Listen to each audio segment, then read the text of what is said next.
معزز سامعین حضرات، دعا منتہا پبلیکیشن کی طرف سے آپ تمام احباب کو خوش آمدید ہے۔ آج کے یہ شام احمد سبحانی آکاش آپ تمام احباب بخوبی جانتے ہیں، بہت عمدہ اور صاحب اسلوب شاعر، بلکہ میں کہوں گا کہ صاحب اسالیب شاعر، اور کوشش کریں گے کہ اس بات کو آج اپنے کہے کو ثابت بھی کر سکے۔ آج کے اس خوبصورت پروگرام کی صدارت باقی احمد پوری صاحب فرما رہے ہیں۔ میں ملتمس ہوں کہ آپ کرسی صدارت پہ، صوفہ صدارت پہ تشریف لائیں۔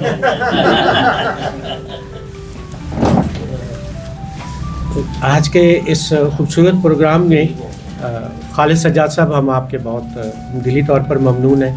سرفراز بھائی اور آپ اور اسلم صاحب، تو میں سمجھتا ہوں کہ اس پروگرام کے وجہ ظہور ہے، تو وجہ شان آپ ہیں، اور آپ دونوں احباب چونکہ تشریف لائے ہوئے، اور سبحانی بھائی کی شدید خواہش تھی کہ آپ کے ساتھ اور آپ کے ساتھ جو ہے وہ ایک نشست اچھی سی کی جائے، تو پھر بیچ میں سے ہم نے اچک لیا اور ہم نے کہا جی کہ پھر شام آپ کے ساتھ ہے، تاکہ ہم آپ کے دوستوں کو وہ والے پہلو بھی دکھا سکیں جو پہلے نہیں معلوم۔ اور آج کے اس پروگرام کے صاحب صدارت دو حصے ہیں۔ پہلے حصے میں ہم صاحب شام کے متعلق بات کریں گے، ان کی باتیں سنیں گے، پھر میں چاہوں گا کہ آپ تمام احباب ہمارا ساتھ دیں اور ہم ان سے کچھ سوال و جواب کریں، ان کی ادبی حوالے سے یہ جو سفر ہے جو انہوں نے کیا، انگریزی والا بھی اور اردو والا بھی، ہم دونوں کے بارے میں جو ہے وہ انفارمیشن لیں، پھر انشاءاللہ دوسرے مرحلے میں جو ہے وہ مشاعرہ ہوگا اور اس پہ ہم ان کی بھرپور شاعری بھی سنیں گے۔ تو آپ کی اجازت سے تلاوت قرآن مجید۔ اعوذ باللہ من الشیطان الرجیم، بسم اللہ الرحمن الرحیم۔ قل هو اللہ احد اللہ الصمد لم یلد ولم یولد ولم یکن لہ کفوا احد۔ نعت کے دو اشعار دیکھیے گا کہ ان کی چوکھٹ پہ رکھ کر جبھی دیکھنا، ان کی چوکھٹ پہ رکھ کر جبھی دیکھنا، دو جہاں ہوں گے زیر نگیں دیکھنا۔ ان کی چوکھٹ پہ رکھ کر جبھی دیکھنا، دو جہاں ہوں گے زیر نگیں دیکھنا۔ اور شعر دیکھیے گا کہ روز محشر قیامت کے ہنگام میں، روز محشر قیامت کے ہنگام میں پاؤں پڑتے ہوئے نکتہ چین دیکھنا۔ کیا بات ہے۔ روز محشر قیامت کے ہنگام میں پاؤں پڑتے ہوئے نکتہ چین دیکھنا۔ میرے آقا کی مدحت کرو تو صحیح، میرے آقا کی مدحت کرو تو صحیح، ہم نوا ہوں گے روح الامین دیکھنا۔ میرے آقا کی مدحت کرو تو صحیح، ہم نوا ہوں گے روح الامین دیکھنا۔ صاحب صدارت، اب ہم پہلے میں اپنا ایک چھوٹا سا ہدیہ ایک مضمون کی شکل میں پیش کرنے کی جسارت کروں گا۔ تو میں سمجھتا ہوں کہ احمد سبحانی آکاش کو جب ہم نے کھولنے کی کوشش کی تو یقین کیجئے گا مجھ جیسے بندے کو جو خاصا اس معاملے میں ورزش کر چکا ہے لکھنے کا نثر کے حوالے سے، تو مجھے خاصا مشکل پیش آئی۔ جو میں نے اسالیب کی بات کی، میں صرف اپنے مضمون جو کہ 20 صفحات پہ مشتمل ہے، اس میں سے صرف 4 صفحات جو ہے وہ مختلف جگہوں سے ایکسٹریکٹ لے کے وہ پیش کرنے کی کوشش کروں گا۔ تفصیلی مضمون انشاءاللہ صبح جو ہے وہ پھر آپ دیکھ لیں گے، سوشل میڈیا پہ اویلیبل ہوگا، لیکن ان 4 صفحات میں میں کوشش کروں گا کہ احمد سبحانی آکاش کا ہم تعارف جو ہے وہ ضرور پیش کریں۔ ڈائریکٹری تیار ہو رہی ہے، ایک ویکیبلری بن رہی ہے تمام تر شعراء حضرات کی، اور وہ آپ کو چینل پہ اویلیبل بھی ہوگی۔ احمد سبحانی آکاش کی شاعری، فنی اور جمالیاتی جائزہ۔ سب سے پہلا موضوع احمد سبحانی آکاش کی شاعری میں منظر نگاری۔ اردو غزل کی پوری روایت کو اگر ایک لفظ میں سمیٹا جائے تو وہ لفظ تغزل ہے، اور جب کسی معاصر شاعر کی شعری کائنات میں تغزل اپنی پوری لطافت، سوز، رمز اور فکری گہرائی کے ساتھ جلوہ گر ہو تو وہ محض غزل گو نہیں رہتا، بلکہ روایت اور جدید حسیت کے درمیان ایک زندہ رابطہ بن جاتا ہے۔ بہت اچھی۔ احمد سبحانی آکاش کی غزلیں اسی زندہ رابطے کی روشن مثال ہیں۔ ان میں غم جانا کی کلاسیکی تپش بھی ہے، غم ہستی کی جدید الجھن بھی، فطری مناظر کی نرم تصویر کشی بھی ہے اور فکری و روحانی سوالوں کی گونج بھی۔ تغزل کے بارے میں محققین نے اپنی کتب، مضامین اور مکالمہ جات میں جس روح غزل اور عشقیہ سوز، نرم لہجے، رمز و ایما اور گداز کو بنیادی اوصاف کا درجہ دیا ہے، آکاش کے یہاں یہ سب عناصر نہ صرف موجود ہیں بلکہ ایک ترتیب شدہ جمالیاتی نظام کی صورت میں سامنے آتے ہیں۔ اس کے ساتھ ان کی شاعری میں منظر نگاری، موسیقیت اور جمالیات کا ایک ایسا باہمی ربط موجود ہے جو تغزل کو صرف داخلی کیفیت نہیں رہنے دیتا بلکہ پورے شعری پیکر میں پھیلا دیتا ہے۔ دریا، ناؤ، سبزہ زار، ریگ صحرا، بارش اور دھرتی کے مناظر، جب پات جدا پیرہن دھرتی کا، رنگ لائے بارشوں سے اور رنگ بکھیرے ہیں سب مناظر میں، جیسے پیکروں کو سامنے آتے ہیں تو تغزل فطرت نگاری کے حسن کے ساتھ گھل مل کر نئی معنوی تہیں پیدا کرتی ہے۔ ردیفوں کی موسیقیت، جدا کیا میں نے، حیرت ہے ہوئی، لوگ، نرم بہور کا آہنگ، حروف کی خوش آہنگ ترتیب اور سادہ مگر گداز ڈکشن، یہ سب وہ وسائل ہیں جن کے بارے میں عروضی و جمالیاتی مضامین میں بتایا گیا ہے کہ یہ اصل میں غزل کو نغمگی اور دل آویزی عطا کرتے ہیں۔ یوں اس مجموعی تناظر میں دیکھا جائے تو آکاش کی غزل ایک ایسے تغزلی دنیا ہے جس میں عشق، غم، فطرت، دعا، خودی اور کائنات سب ایک ہی نرم سرشاری میں مدغم ہیں۔ میر حسن نے مثنوی سحر البیان میں باغ، دریا اور محفلوں کے مناظر کے ذریعے بیانیہ شاعری کو جاندار بنایا اور اردو نظم میں منظر نگاری کی ابتدائی مضبوط بنیاد فراہم کی۔ نذیر اکبر آبادی کی شاعری محاکات کی بہترین مثال ہے۔ روزمرہ زندگی کے میلے، بازار، فطرت اور عام آدمی کے گرد گھومتے مناظر کو انہوں نے بصری قوت کے ساتھ پیش کیا۔ اقبال کی فطرت نگاری میں پہاڑ، وادی، ستارے اور پرندے محض منظر نہیں رہتے بلکہ حرکت حیات اور روحانی توانائی کی علامت بنتے ہیں۔ مثال کے طور پہ بال جبریل کی مشہور نظموں اور غزلوں میں گھنے پہاڑوں، برفانی چوٹیوں اور عقاب کے مناظر اسی علامتی نظام کا حصہ ہے۔ اس پس منظر کے ساتھ جب آکاش کے ہاں دریا، ناؤ، سبزہ، صحرا، بارش اور دھرتی جیسے الفاظ آتے ہیں تو وہ براہ راست اسی بڑی روایت سے جڑ کر مگر داخلی کیفیات کے ساتھ نئے مناظر تخلیق کرتے ہیں۔ ڈاکٹر وزیر آغا کے تنقیدی نظریات میں زمینی رشتے اور حسی تجربہ کو بنیادی اہمیت حاصل ہے۔ ان کے نزدیک فن پارے کا مطالعہ اس وقت مکمل ہوتا ہے جب زمین یعنی خارجی ماحول اور فنکار کی شخصیت دونوں کو پیش نظر رکھا جائے۔ اس زاویے سے منظر نگاری محض لفظی تصویر نہیں بلکہ اس زمین کا پیکر ہے جس سے شاعر کا وجود بندھا ہوا ہے۔ جب دریا، بارش، آسمان، سبزہ یا صحرا کا ذکر کرتا ہے تو وہ ایک ساتھ 3 سطحوں پر معنی پیدا کرتا ہے۔ ظاہری، یہ اس کی 3 سٹیجز ہیں کہ ظاہری یا بصری سطح یعنی منظر کی شکل، جذباتی و نفسیاتی سطح یعنی شاعر کی کیفیت، اور فکری و علامتی سطح یعنی تصور، خیال اور فلسفہ۔ آکاش کی غزلوں میں منظر نگاری ان تینوں سطحوں پر دکھائی دے گی اور یہیں سے ان کی تصویری قوت کا تعین بھی ہوتا ہے۔ آگے چلتے ہیں، دیکھیے کہ دریا عبور کرتے ہوئے ایک ناؤ میں، دریا عبور کرتے ہوئے ایک ناؤ میں ضم ہو چکے تھے دونوں کسی بھید بھاؤ میں۔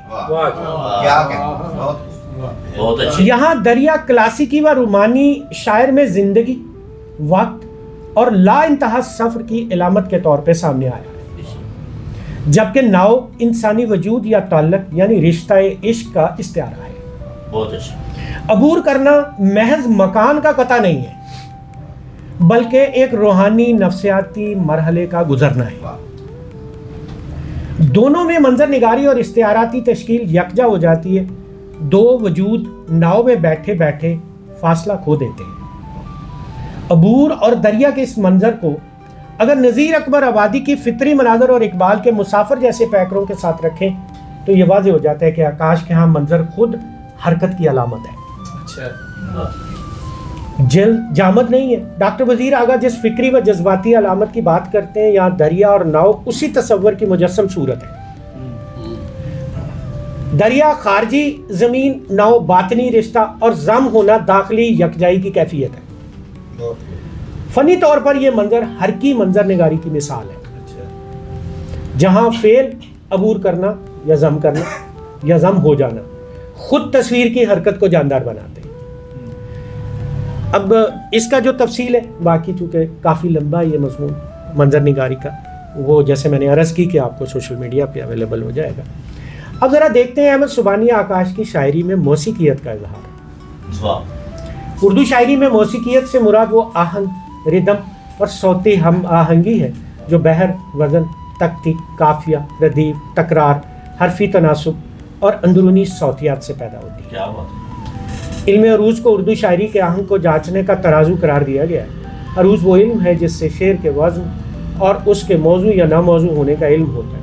ہر وزن کو بحر کہا جاتا ہے، یہ ایک عام سی بات ہے، اور شعر کو ارکان میں بانٹنے کے عمل کو تختی کہتے ہیں. شاعری، موسیقی اور عروض تینوں الگ فنون ہو کر بھی ردم، ٹمپ اور ہم آہنگی کے ذریعے ایک دوسرے سے جڑے ہوئے ہیں. نثر کو براہ راست دھن میں نہیں ڈھالا جا سکتا لیکن وزندار شاعری کو موسیقی میں ڈھالا جا سکتا ہے. اس لیے آہنگ اور وزن شعری موسیقیت کی بنیاد ہے. قافیہ اور ردیف غزل کی موسیقیت کے دو مرکزی ستون ہیں. قافیہ کے بعد جس لفظ یا تراکیب کو ہر شعر کے دوسرے مصرع میں دہرایا جائے گا اسے ردیف کہتے ہیں. یہ وہ تعریفیں ہیں جو یہاں موجود تمام احباب کو معلوم ہے، اور یہی ردیف غزل کی مجموعی غنائیت کو دوبالا کرتی ہے. میر کے مشہور مطلع میں سے اٹھتا ہے ردیف کی کلاسیکی مثال کے طور پر پیش کیا گیا ہے، جس سے ظاہر ہوتا ہے کہ ردیف کی تکرار کسی بھی غزل میں ایک واضح صوتی پیٹرن قائم کرتی ہے جو قاری کے ذہن میں نغمگی پیدا کرتا ہے. سبحانی آکاش کی غزلوں میں موسیقیت انہی روایتی وسائل بحر، قافیہ، ردیف اور تکرار کے ساتھ جدید ڈکشن اور اندرونی آہنگ کے ساتھ ابھرتی ہے. مثال دیکھیے گا. کبھی خراب تعلق نہیں کیا میں نے، کہا جو اس نے اسی پر یقین کیا میں نے، اور کہیں کی اینٹ کہیں اور لگ گئی مجھ سے، کہیں کی اینٹ کہیں اور لگ گئی مجھ سے، کہیں کا عشق کہیں سے کہیں کیا میں نے. اب غزل بھر میں کیا میں نے کی تکرار یہاں ردیف کیا میں نے ایک فعلی ساخت رکھتی ہے، یعنی کیا فعل ماضی اور میں نے فاعل مل کر ہر مصرع کے آخر میں مکمل چھوٹی سی نحوی اکائی قائم کرتے ہیں. اور صوتی اکائی بھی. ردیف کی تکرار جس قدر مانوی سطح پر کارآمد ہو اتنی ہی زیادہ موسیقیت کو بھی سہارا دیتی ہے. یہاں کیا میں نے محض وزن پورا کرنے کے لیے نہیں ہے بلکہ پورے داخلی اعتراف اور خود احتسابی کے لہجے کو باندھے ہوئے ہے اور ساتھ ساتھ صوتی آہنگ بھی قائم کر رہے ہیں. آگے دیکھیے گا کہ اس کے ہوتے ہوئے بھی حیرت ہے، اس کے ہوتے ہوئے بھی حیرت ہے، کیفیت میں اداسی حیرت ہے. اتنی حیرت تو عمر بھر نہ ہوئی، اتنی حیرت تو عمر بھر نہ ہوئی، آنکھ میں آج جتنی حیرت ہے. آخر تک حیرت ہے کہ ردیف بنیادی ترکیب یہاں حیرت ہے کبھی واضح ردیف کی طرح آتی ہے اور کبھی داخلی ترکیب کے طور پر، لیکن مجموعی طور پر یہ غزل اسی صوتی اکائی پر قائم ہے. ہے کی ہلکی صوت، رے کی تکراری صوت اور تے کی وقوفی اور آخر میں ہے کی نرم ہوادار آواز، یہ سب مل کر ایک ایسی کیفیت پیدا کرتے ہیں جسے عروضی اصطلاح میں ہوا مال کہا جاتا ہے. ہلکی ہوادار صوتیات. کہہ سکتے بحر کے اندر الفاظ مجانست یعنی ہمسری سے شعر میں قائم کام کر رہے اور مجتمع ہو رہے. جیسے ہماری زبان میں خوش آہنگی کہا جا سکتا ہے. حیرت ہے کہ صوتی ترکیب پورے کلام میں اسی قانون خوش آہنگی کا نمونہ ہے. سلیم احمد کے بارے میں جدید مضمون میں کہا گیا کہ غزل اور اینٹی غزل میں ذکر ہے کہ انہوں نے جہاں کہیں غزل کی روایتی موسیقیت سے بغاوت کی وہاں جان بوجھ کر کھاری لفظیات اور غیر نغمی کا تجربہ بھی کیا. آکاش کا طرز اداس کے برعکس روایتی غنائیت سے قریب رہتے رہتے ایک ٹک ٹک کرتی ہوئی آواز پیدا کر رہے ہیں. یعنی لفظیات نسبتاً نرم اور موسیقی پسند ہے. حیرت ہے کہ مسلسل تکرار سے غزل میں ایک ٹک ٹک کرتی ہوئی صوتی کیفیت پیدا ہوتی ہے جسے ہر مصرعے کے آخر میں کوئی چھوٹا سا جھنجھنا بجتا ہے. یہی داخلی آہنگ سے اسے یادگار بنا دیتا ہے. احمد سبحانی آکاش کی شاعری میں جدیدیت کا اظہار. اردو تنقید میں جمالیات اس علم کو کہتے جو حسن دلکشی اور لذت ذوق کے اصول و اقدار پر بحث کرتا ہے. یعنی وہ عناصر جو کسی فن پارے کو خوشنما، مؤثر اور روحانی و ذہنی سرشاری کا باعث بناتے ہیں. ایک درسی کتب میں ڈاکٹر محمد افتخار شفیع نے کہیں لکھا ہے کہ غالب کی متحرک شعری جمالیات میں دکھایا کہ غالب کے ہاں حسن صرف ساکت سراپا نگاری نہیں ہے بلکہ حرکت و تکلم کی حامل منفرد تصویر ہے اور تجریدی و تنزیہی بیانیہ ہے. یہ یعنی جمالیات فکر، رمز اور تصویر تینوں کی آمیزش سے بنتی ہے. ایک اور مضمون جدید اردو شاعری کی جمالیات پر تبصرہ میں مجاز کو مثال بنا کر بتایا گیا کہ نجی عشق کے باوجود اگر زبان رومانوی، جذباتی اور دل آویز ہو تو اس میں ایسا رنگ جمال پیدا ہوتا ہے جو ذاتی ہو کر بھی اجتماعی طور پر قاری کے دل کو چھو لیتا ہے. اسی تناظری پس منظر میں احمد سبحانی آکاش کے یہاں حسن، زبان، فضا اور فکر کو دیکھنا جمالیاتی مطالعے کا تقاضا ہے. شعر دیکھیے کہ سنہری دھات کا ٹکڑا تھا وہ فقط آکاش. سنہری دھات کا ٹکڑا تھا وہ فقط آکاش، بنا سنوار کے جس کو ہنسی کیا میں نے. سنہری دھات کا ٹکڑا تھا وہ فقط آکاش، بنا سنوار کے جس کو ہنسی کیا میں نے. یہاں شاعر سے محبوب یا تخلیقی شے کو ابتدا میں محض سنہری دھات کا ٹکڑا کہا گیا. یعنی اس میں مادی چمک تو ہے مگر جمالیاتی تکمیل نہیں ہے. بنا سوار کے جس کو ہنسی کیا میں اظہار حسن کا عمل خود شاعر کے تخلیقی ہاتھ سے وابستہ ہو جاتا ہے. جمالیات کے مناظر بنیادی تصور کے مطابق حسن ہمیشہ کسی ترتیب، تناسب اور سنوارنے سے پیدا ہوتا ہے. محض خام مادہ کافی نہیں ہے. جمالیاتی تنقید کے مختلف تحقیقی مقالہ جات میں لفظوں کی خوش آوازی، تناسب، ترتیب اور موسیقیت کو حسن کی صفات میں شمار کیا جاتا ہے. آکاش کے اس شعر میں بھی حسن خام دھات سے حسین زیور تک کے سفر کا استعارہ بن جاتا ہے. یہ جمالیاتی نقطہ نظر ہے کہ تخلیق کار اپنے کارگاہ خیال میں معمولی شے سے بھی ایسا تناسب اور سنوار پیدا کر دے کہ وہ جمال کا پیکر بن جائے. غالب کی متحرک جمالیات کے مطالعے میں جس طرح سراپا نگاری کو فکر و نظر کی دعوت سے جوڑا گیا، یہاں بھی حسین کیا میں نے محض ظاہری آرائش نہیں بلکہ شاعر کی ذاتی شرکت اور تخلیقی شعور کو حسن کی بنیاد قرار دے دیتا ہے. اصطلاحی سطح پر یہ تخلیقی جمالیات ہے جس میں شاعر حسن کا محض ناظر نہیں ہے، خالق بھی ہے. یوں کہا جا سکتا ہے کہ احمد سبحانی آکاش نے اپنی غزل میں تغزل، کلاسیکی، عشقیہ، سوز، جدید نفسیاتی تجربہ، فطری اور حسی جمالیات اور عروضی موسیقیت سب کے ساتھ اس طرح ہم آہنگ کیا ہے کہ ان کا کلام نہ صرف روایت شناس کاری کے لیے دلکش ہے بلکہ جدید حسیت رکھنے والے کاری کے لیے بھی قابل قبول اور معنی خیز ہے. تغزل ان کے یہاں کوئی سطحی نرمی نہیں بلکہ ایک ہمہ گیر کیفیت ہے جو لفظ سے لے کر خیال تک اور تصویر سے لے کر آہنگ تک ہر سطح پر جاری و ساری ہے. اور یہی وہ مقام ہے جہاں ان کی غزل معاصر عہد کی سنجیدہ شعری روایت میں اپنا الگ اور معتبر حوالہ قائم کرتی ہے. اللہ کرے زور رقم اور زیادہ.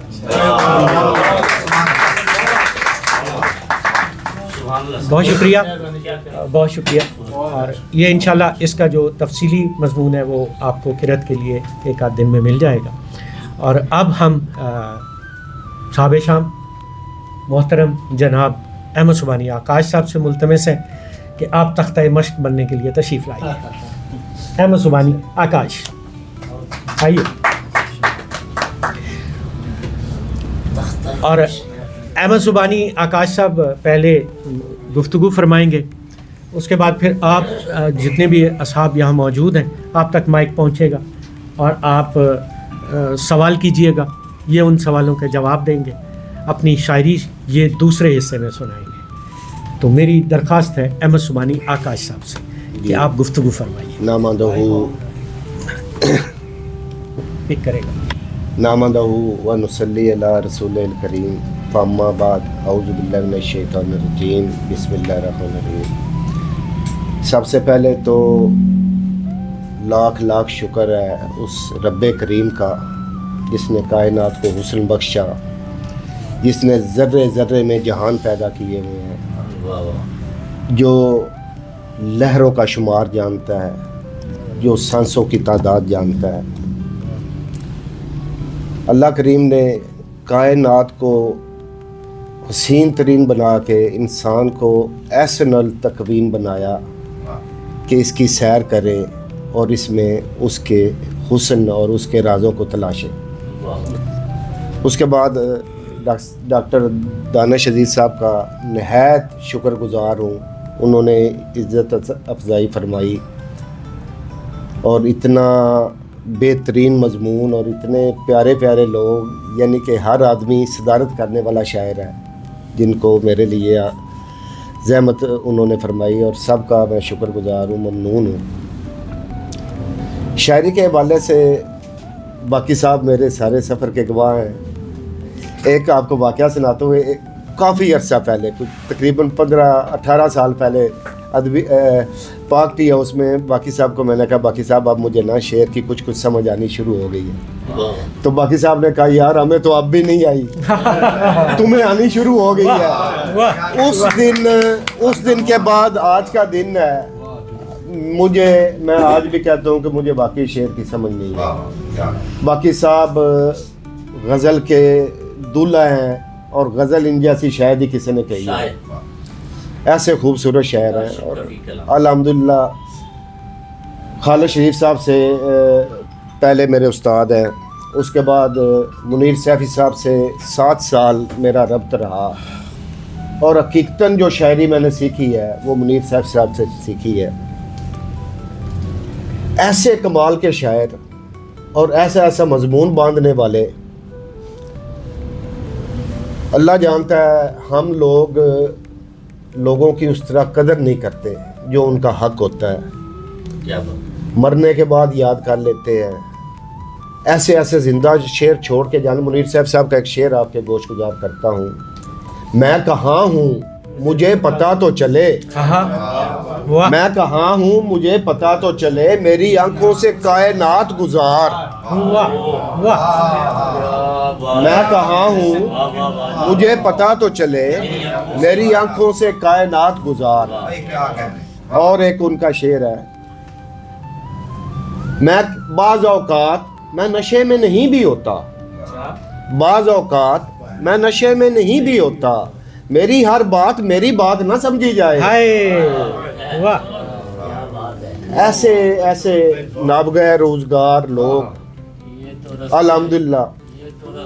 یہ تو رستے مجھے لے آئے ہیں تیری جانب، یہ ملاقات نہ سمجھی جائے. منیر صاحب تم سے رات نہیں کٹتی ہم نے عمر گزاری ہے. منیر صاحب کے اشعار ہیں.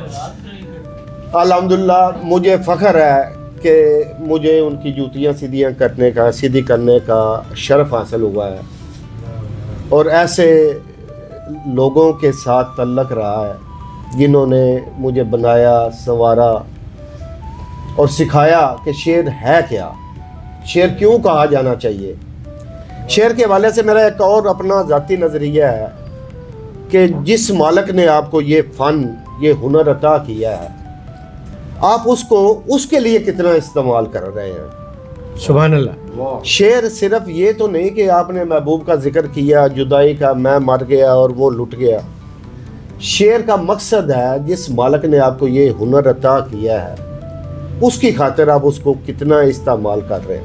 اس کی مثال ایسے ہے کہ دانش بھائی مجھے کوئی چیز گفٹ کرتے ہیں جو ان کے لیے بھی فائدہ مند ہو سکتی ہے، اور میں ان کے لیے استعمال نہ کروں اور خالی اپنے ذات کے لیے اسے استعمال کرتا جاؤں، تو ایک دن تو وہ کہیں گے یار یہ میرے لیے بھی تھی، میرے لیے تم نے کیا کیا۔ اللہ کریم نے انسان کے بنانے کا 2 مقصد فرمائے ہیں۔ ایک کہا کہ میں نے اپنی عبادت کے لیے انسان کو بنایا ہے، اور دوسرا کہا کہ میں نے اپنی تلاش یعنی مجھے پہچاننے کے لیے میں نے انسان کو تخلیق کی ہے۔ تو جتنے کائنات میں بڑے دماغ آئے ہیں ڈائریکٹ یا انڈائریکٹ، ان کا مقصد یہی رہا ہے۔ جس نے کوئی نئی چیز تلاش کی ہے اس نے اللہ کریم کی ایک نئی صفت، ایک نئی راز جو ہے نا وہ دنیا کے سامنے لے کے آیا۔ جب سے انسان پیدا ہوا ہے اسی روش پہ چلا جا رہا ہے، نسلیں آتی ہیں، اگلی نسل کو اپنا سارا علم، اپنی ساری جستجو، اپنی کاوشیں سونپ کے لوگ چلے جاتے ہیں، اور یہ سلسلہ چلتا رہے گا جب تک میرا مالک اس نتیجے تک ہمیں نہیں لے کے آتا جس تک ہم نے پہنچنا ہے۔ سفر کے حوالے سے آپ دیکھیں کبھی ہم لوگ پیدل سفر کیا کرتے تھے، ایک وقت آیا اب ہم ایروپلین اور اس سے بھی کئی تیز رفتار چیزیں ہمارے علم میں ہیں اور ہم اپنے سفر کی رفتار کو تیز کر چکے ہیں۔ لیکن میں ذاتی طور پہ سوچتا ہوں کہ جو تخت سلیمان آیا تھا، تخت بلقیس، ہم وہ سفر کر سکتے ہیں، صرف ہمارے پاس وہ علم نہیں ابھی تک آیا کہ پلک چپکنے میں ہم کہیں بھی پہنچ سکتے ہیں، اور انسان نے وہاں تک پہنچنا ہے، ایک وقت آئے گا۔ بہت شکریہ، اللہ کے آپ نے بیٹھیے 18-19 سال پہلے کی بات کی کہ پاک ٹی ہاؤس سے آپ نے یہ اس وقت آپ نے یقیناً دعویٰ کیا، تو یقیناً اس دعوے سے پیچھے بھی ایک بڑا لمبا سفر ہے۔ الحمدللہ۔ تو شاعری آپ نے ویسے باقاعدہ شاعری آپ نے کس سال میں شروع کی؟ تقریباً کوئی 1995-96 میں شعر کہنا شروع کر دیا تھا ماشاءاللہ۔ اور پہلی بک میری جو آئی تھی وہ 1998 میں پہلی کتاب آئی تھی سر مژگاں، اس کے بعد دوسرا مجموعہ میرا عرض تمنا 2000 میں آیا تھا، تیسرا پس گماں 2010 میں، اور چوتھا ریسنٹلی 2025 میں حصار چشم کے نام سے۔ تو یہ آپ نے 30-32 سال کا تقریباً عرصہ یہ بنتا ہے، اس پورے عرصے کے درمیان میں صرف 4 کتب پہ اکتفا کیا، جبکہ بہت سارے ایسے آپ کو آج مصنفین ملیں گے کہ اتنی عمر نہیں ہے جتنی کتب ہے۔ جی بجا کہہ رہے ہیں، ہر آدمی کا اپنا مزاج ہوتا ہے۔ شعر الحمدللہ مجھے یہی سکھایا گیا کہ شعر مشق نہیں ہے، شعر میں آپ نے جو اپنی محسوسات ہیں، جو رنگ دیکھتے ہیں، وہ سارے اس میں لے کے آنے ہیں آپ نے، اور کوئی بات ایسی کرنی ہے جس سے کل کسی کا فائدہ ہو سکے۔ تو جس طرح عطا ہوتا ہے اس طرح سنبھال کے رکھ لیتے ہیں۔ بہت خوب۔ احمد سبحانی بھائی، آپ باقاعدہ شاعر بننے سے پہلے کن گزشتہ گان سے متاثر تھے، یا اس دور میں جو ہم اثر تھے آپ کے جن سے آپ متاثر ہوئے، اور پھر بعد میں اب آپ موجود گان میں کن، اگرچہ یہ بہت مشکل سوال ہے، بہت سے تو یہیں بیٹھے ناراض ہو سکتے ہیں، کہ موجود گان میں آپ کس سے متاثر اور کیوں متاثر ہیں؟ دانش بھائی، شعر کہنے سے پہلے تقریباً شعر کہنے سے 1.5 سال پہلے محسن نقوی کی ایک بک ہے برگ صحرا، وہ میرا ایک دوست ہے، اس نے اور میں نے 1 سال اس پہ بات کی، اس کے شعر پڑھے، ہم دونوں بیٹھتے تھے تو اس پہ بات کرتے تھے۔ میں نے بہت زیادہ پڑھا نہیں ہوا، ایک ہوتا ہے غالب کو پڑھنا، امیر کو پڑھنا، چیدہ پڑھا ہوا ہے، مکمل کتاب شاید ہی میں نے کسی کی پڑھی ہو۔ یہ اللہ کا کرم ہے کہ لفظ لکھنے کی توفیق دے دیتا ہے. میں نے زیادہ نہیں پڑھا ہوا کسی کو بھی. موجودہ دور میں جو ہمارے بڑے بڑے نام ہیں الحمدللہ سب اچھا شعر کہنے والے ہیں. دیکھیں دانش بھائی، شعر چھوٹا یا بڑا کوئی بھی شاعر کہنے کی کوشش نہیں کرتا کہ میں چھوٹا شعر کہہ رہا ہوں یا بڑا. ہر شاعر کی کوشش ہوتی ہے کہ میں ایسا شعر کہوں جو حشر تک سفر کرے. یہ توفیق ہے اللہ کریم نے اس کی تخیل کو کتنی پرواز دی ہوئی ہے، اور وہ تخیل کے حوالے سے کتنا بڑا ایک کینوس پہ وہ آپ نے لفظ بکھیرتا ہے. احمد فراد کیا بانکے شاعر ہیں. محسن نقوی تو میں نے آپ کو بتایا کہ محسن نقوی میں نے بہت پڑھا ہے. اس کے بعد حال کے شاعروں میں احمد فراز ہیں، پروین شاکر ہیں، احمد ندیم قاسمی کیا خوب شعر کہتے ہیں. منیر سیفی کا میں نے آپ کو حوالہ دیا ہے، منیر سیفی شعر کہنے والے لوگ ہیں. رام ریاض سے میں بہت متاثر ہوں. رام ریاض کا شعر کہنے کا ایک الگ انداز ہے. مجید امجد صاحب ہیں، یہ میرے معاصر تو نہیں، میرے سینئر ہیں سارے، لیکن یہ لوگ میں نے سارا نہیں پڑھا ہوا، انہیں چیدہ پڑھا ہوا ہے. اصل میں میرا کاروبار ایسا ہے کہ بس زیادہ پڑھ نہیں پایا. وہ کاروبار تو ہمیں آپ کے شعر میں بھی نظر آیا. آپ نے آہنی دھات کو سونے کا رنگ دے دیا، وہ تو ہمیں نظر آیا اس میں. تو جو شعر کہہ رہا ہے مجھے اچھا شعر، چاہے کوئی آج آ کے پہلی مرتبہ مشاعرہ پڑھتا ہے اور اچھا شعر کہتا ہے تو مجھے وہ دل سے پسند ہے. میری ہر قسم کی اس کے لیے خدمت محبت حاضر ہے. ناظرین آپ نے دیکھا وہ کس چاپک دستی کے ساتھ، چاکب دستی کے ساتھ، دونوں کے ساتھ وہ پتلی گلی میں سے نکل گئے میرے سوال کو گول کر کے. میں نبیل آپ سے درخواست کروں گا کہ مائک میرے حاضرین جو موجود ہیں ان کو دیجیے. اگر وہ میرے محترم آج کے مہمان صاحب شام احمد سبحانی آکاش سے جو ہے وہ اگر کوئی سوال پوچھنا چاہیں اس حوالے سے، شاعری کے حوالے سے، ان کی شخصیت کے حوالے سے، تو ضرور پوچھیے تاکہ ہم آج کے اس پروگرام کو مزید جانیں. کیجیے گا جی محترم، کوئی بھی دوست اگر کوئی سوال، یہ سرفراز بھائی پوچھنا چاہتے ہیں. یہ بہت خوبصورت سنار ہے، تو میں پوچھنا یہ چاہوں گا کہ یہ سونا تراشتے ان کا ادھر بھی رجحان ہو گیا، تو آپ نے شاعری کے علاوہ جس جو تراشنے کا کام کیا ہے، کوئی خوبصورت آپ نے کوئی اپنا ہاتھ تراشا ہو یا خوبصورت ایسا جس کو لوگوں نے تعریف کی ہو، ایسا ہے کوئی شاعری کے علاوہ؟ شاعری کی تعریف ہوتی ہے، زیور کی تو کوئی بھی نہیں کرتا، زیور پہ پیسے لگتے ہیں تو یہ تعریف کرتے ہیں ہم نے اتنے پیسے کا بنوایا ہے. چلیے ہم اگر سرفراز بھائی کے سوال کو تھوڑا سا اگر ری رائٹ کر لیں تو کیا شاعری نے آپ کے اس فن میں کوئی جلا بخشی یا اس فن نے شاعری میں کوئی جلا بخشی؟ آتش کا شعر ہے، باقی صاحب کو پورا یاد ہوگا. شاعری کام ہے مرصع سازی کا، تو یہ دونوں کام آپس میں نگینے جڑنے جیسے ہیں. جڑنے سے نگوں کے کم نہیں، شاعری بھی کام ہے آتش مرصع. واہ سبحان اللہ سبحان اللہ. جی کوئی اور صاحب اگر سوال؟ جی احمد سبحانی آپ کا نام تھا، آکاش اضافہ کس نے کیا؟ پیچھے کون سا ایسا ہاتھ تھا جو؟ اس کے پیچھے کوئی ہاتھ نہیں تھا. اسلم بھائی تخلص بندہ رکھتا ہے تو شاعر کا ہوتا ہے، تو مجھے یہ پسند. وجہ ثانیہ بھی تو کوئی ہوگی. ایک سوال میں بھی جی جی جس میں انہوں نے اپنا یہ جو کمپلیکس تھا اس کو انہوں نے بیان کیا، ٹھیک ہے نا؟ تو میں پابا گل نہ رفت مقام ہے نہ شہرت دوام ہے، یہ لوح دل نہ اس پہ کوئی نقش ہے نہ اس پہ کوئی نام. کہ ویسے تو ہر زمانے میں، لیکن موجودہ چند سال سے ادب میں یہ جو گروہ بندی ہے یہ جڑ بنا گئی ہے، ٹھیک ہے؟ یعنی اب جس کی لابی ہے وہی بڑا شاعر ہے. آپ کا کیا خیال ہے اس کے بارے میں؟ طارق حسن بھائی بجا کہہ رہے ہیں یہ دور جو ہے بالکل ایسے ہی ہے، لوگ لابی بنا کے بیٹھے ہوئے ہیں، لیکن ان کی زندگی محدود ہے. جب تک وہ معاملات ہیں سامنے رہیں گے. ہم نے دیکھا ہے، باقی صاحب گواہ ہیں، کئی لوگ آئے لابیز بنائی، بڑے نام کیے، اور اس کے بعد آج وہ جیسے پانی کی جھاگ بیٹھ جاتی ہے اس طرح لوگ آج نظر بھی نہیں آتے. اصل میں تو زندہ رہتا ہے آپ کا لفظ، اگر اس میں طاقت ہے تو کوئی آپ کو نہیں دبا سکتا. لیکن اس میں اب دیکھیے نا کہ یہ سوال ضرور پیدا ہوتا ہے. یعنی ایک آدمی جو اچھا شعر کہتا ہے اسے معلوم، شاعر کو پتہ ہوتا ہے میں کس طرح کا شعر کہتا ہوں. تو جو آدمی اچھا شعر کہتا ہے لیکن اس کی اس طرح کی لابیاں نہیں ہیں اور اس طرح کی محافل نہیں ہیں، ٹھیک ہے، اس کے پاس اسٹوڈیو بنانے کے لیے پیسہ لتا نہیں ہے، کتابیں چھاپنے کے لیے پیسہ لتا نہیں ہے، آخر اس کی محرومی تو اسے پریشان تو کرے گی.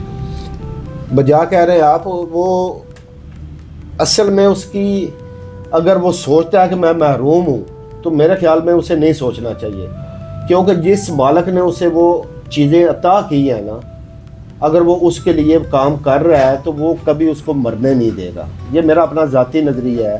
باقی لابیز میں آ کے لوگ اپنا نام بناتے ہیں، لیکن جو آپ دیکھیں مجید امجد کو کتنے عرصے بعد پہچانا گیا، آج ان کا قد اور مزید بڑھتا جا رہا ہے. مجید امجد نے وہ کہی تھی نا نظم آٹوگراف، ہاں جی ہاں جی، جس میں انہوں نے اپنا یہ جو کمپلیکس تھا اس کو انہوں نے بیان کیا، ٹھیک ہے نا.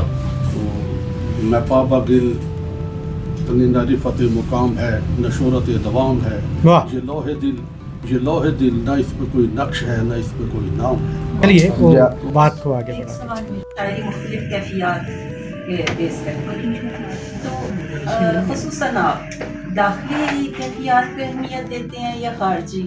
یعنی کانشیسلی آپ کس چیز کو دیتے ہیں یا بغیر اس کے مطلب موضوعات آپ کے کس چیز کو دیتے ہیں یا بغیر اس کے مطلب موضوعات آپ جی. اصل میں شاعر جو ہوتا ہے نا، جب وہ مشاہدہ کرتا ہے نا تو پوری کائنات اس کے ساتھ ہوتی ہے، لیکن جب وہ شعر کہتا ہے تو وہ تنہا ہوتا ہے، وہ اپنے معاملات کو کہہ رہا ہوتا ہے. تو لازمی بات ہے اس کا مشاہدہ اس کے لفظوں میں شامل ہوتا ہے، تو پوری کائنات شامل ہوتی ہے اس میں. اب کون سی کیفیت میں کون سی بات کر رہا ہے یہ اس کیفیت کے مطابق ڈلتا جاتا ہے. جی اب کوئی ایک آخری سوال اگر کوئی بھی دوست. جی جی جی مجید سالک صاحب. میرا سوال یہ ہے کہ شاعری کے بارے میں دو آراء پائی جاتی ہیں. ایک شاعری ایسی ہوتی ہے جو خاص ماحول بنا کر پھر کہی جاتی ہے، کچھ شاعری ایسی بھی ہوتی ہے جو فوری طور پہ بھی مطلب ذہن میں آیا انہوں نے کہیں لکھ لیا یا کر. تو آپ اپنے ذاتی تجربے سے بتائیں گے کہ آپ ان میں سے یعنی وہ ماحول بنا کے بیٹھ کے پہلے پھر شاعری کرتے ہیں یا چلتے پھرتے بھی آپ شعر کہہ دیں؟ یہ شعر کہنا جو ہے، اگر تو آپ ورد لکھ رہے ہیں تو پھر آپ کو ایک ماحول کی ضرورت ہے، ایک خاص جگہ کی جہاں آپ بیٹھ کے اپنی مشق کرتے ہیں اور اس کے تحت آپ شعر کرتے ہیں. لیکن جو آمد ہے نا اس کے لیے وقت کا تعین نہیں کیا جا سکتا. آپ کو کسی وقت بھی کوئی مصرع آ سکتا ہے، کوئی خیال آپ کو چھو جاتا ہے اور وہ ایک لمحہ ہوتا ہے. اگر شاعر نے اسے گرفت کر لیا تو اس پہ کہہ لیا، وہ لمحہ نکل گیا تو اس سے نکل گیا. کچھ آمد و الہام کا ہوتا ہے نتیجہ، کچھ شعر نکل آتے ہیں آورد پہن کر. وہ مجید امجد کا شعر مجھے دوسرا مصرع یاد آ گیا. پلٹ پڑا ہوں شعاؤں کے چیتھڑے اوڑے، نشیب زینہ ایام پر اثا رکھتا. ہاں آپ تصویر دیکھیں. واہ واہ جی. بڑے اور بیسیوں نجی نشستیں تھیں. واہ میں جانتا ہوں لیکن میں چاہتا ہوں کہ یہ ریکارڈ ہو جائے اور باقی لوگوں کو بھی پتہ چلے. کربلا ایک ایسا مقام ہے کہ جس نے غزل پر بہت اثرات چھوڑے، بلکہ رچ امیر ہوئی غزل کربلا کے استعاروں سے. آپ جب شعر کہتے ہیں آپ کی شاعری میں دریا، صحرا، پانی، پیاس، بہت سارے ایسے لفظ ہیں جو استعارے کربلا سے ہمیں ملتے ہیں. کیا یہ آپ کی ذہنی کاوش ہے یا یہ کوئی اندر کی آواز تھی جو آپ کو یہ کہنے پر مجبور ہے؟ بہت اچھا سوال، بہت اچھا سوال. رضا بھائی اس کے حوالے سے میرا اپنی ذاتی رائے ہے. اللہ کریم نے قرآن پاک میں آپ صلی اللہ علیہ وسلم سے فرمایا کہ اے نبی صلی اللہ علیہ وسلم ان سے کہہ دیجئے کہ میں اپنی ساری جد و جہد کی آپ سے کوئی شے نہیں مانگتا سوائے اس کے کہ میری اہل بیت سے مودت کی جائے. اس پہ میں آپ کو ایک شعر سنا دیتا ہوں اپنا. ہاں جی. اسے ہی پیار ملے گا خدا کی جانب سے، اسے ہی پیار ملے گا خدا کی جانب سے، علی کی آل سے جس نے بھی مودت کی۔ واہ، بہت اچھا، بہت اچھا، بہت خوبصورت جواب جی۔ اور نوجوان آپ ایک سوال پوچھنا چاہ رہے ہیں۔ ابھی ابتدائی دور ہے ادب کی طالب علمی میں، لیکن بحیثیت جواب میں بحیثیت طالب علم اپنی رہنمائی کے لیے ایک بات چاہ رہا تھا۔ جس طرح بہت سے شعراء جو ہیں وہ اپنی شاعری میں جدت جہاں سے ان کی آتی ہے، جس طرح آپ فرما رہے ہیں کہ 96 میں آپ نے شروع کی اور 98 میں آپ کی کتاب آ گئی، تو یہ جو ٹرننگ پوائنٹ آپ کے پاس آیا، یہ ایک فطرتی طور پہ آپ کے اندر سے الفاظ پھوٹنا شروع ہوئے، یا جو جس طرح دور حاضر کے شعراء بتاتے ہیں کہ اپنی محبت کو جواز بتاتے ہیں کہ ہم سے وہ ہو گئی اور پھر وہ بچھڑ گئی، تو اس پہ ٹرننگ پوائنٹ آپ کے پاس آیا، تو یہ سر جی بحیثیت جوان یہ میرا رہنمائی فرمائیں کہ اس میں کیا ضروری ہے؟ دیکھیں محبت کے بغیر جو ایک منٹ، آپ اپنا نام ضرور بتائیے گا جی۔ عبد الرحمان، سب سے پہلے تو ایک بات پہ غور کریں، محبت کے بغیر نا آپ کی ایک جنبش بھی نہیں ہے۔ اب یہ دوسری بات ہے، آپ اس محبت، صرف آپ محبت کو عورت اور مرد کی محبت کی نظر سے دیکھتے ہیں۔ آپ کا ہر عمل جو ہے یا ذات کی محبت کے لیے ہے یا کسی اس کے محبت کے لیے ہے جس کو آپ پیار کرتے ہیں۔ آپ کا پہننا آپ کی خود کی محبت ہے، آپ کا کھانا آپ کی خود سے محبت ہے، آپ اپنے دوستوں کا خیال رکھتے ہیں تو ان سے محبت ہے۔ محبت کے بغیر آپ کی زندگی کا کوئی عمل ہے ہی نہیں۔ محبت بیسک ہے، اگر محبت نہ ہو تو انسان مر جائے، دوسرا پل نہیں اس کے ذات کے لیے ہو سکتا، کیونکہ اس کے بغیر زندگی خالی ہے۔ آپ نے دوسرا یہ کہا کہ یہ ٹرننگ پوائنٹ کیسے آیا۔ میں اگر اپنی پہلی کتاب پہ غور کروں تو یقین کریں، اب اگر مجھے کوئی کہے نا کہ وہ شاعری اب ہونی چاہیے تو میں کہوں گا نہیں۔ انسان جیسے جیسے اس کا مشاہدہ بڑھتا ہے، جیسے جیسے اس کی ذہنی سطح، اس کا خیال بلند ہوتا ہے، وہ اپنے مضامین کو ترقی دیتا جاتا ہے۔ بہت اچھا، بہت اچھا۔ اور کوئی شاعر جو ہے جو ایک جگہ پہ رک جاتا ہے وہ سمجھے ادھر مر گیا ہے۔ اچھا شاعر وہی ہے جس کی ہر پہلی غزل سے دوسری غزل اس سے بلند معیار پہ آئے۔ اگر یہ نہیں کر سکتا تو سمجھے وہ رکا ہوا ہے، مرا ہوا شاعر ہے۔ بہت خوب جی، بہت اچھا۔ اور میں آپ تمام احباب کا بھی شکر گزار ہوں۔ احمد سبحانی، آکاش بھائی، میں نہیں سمجھتا کہ ہم اس چھوٹی سی نشست میں آپ کو مکمل جان سکتے۔ انشاءاللہ بشرط زندگی یہ سلسلہ جاری رہے گا، مزید آپ کو ایکسپلور کریں گے، ہم مزید آپ کے بارے میں جانیں گے، اور انشاءاللہ دوسرے حصے میں آپ سے مفصل شاعری بھی سنتے ہیں۔ آپ کی بھرپور تالیوں میں احمد سبحانی، آکاش۔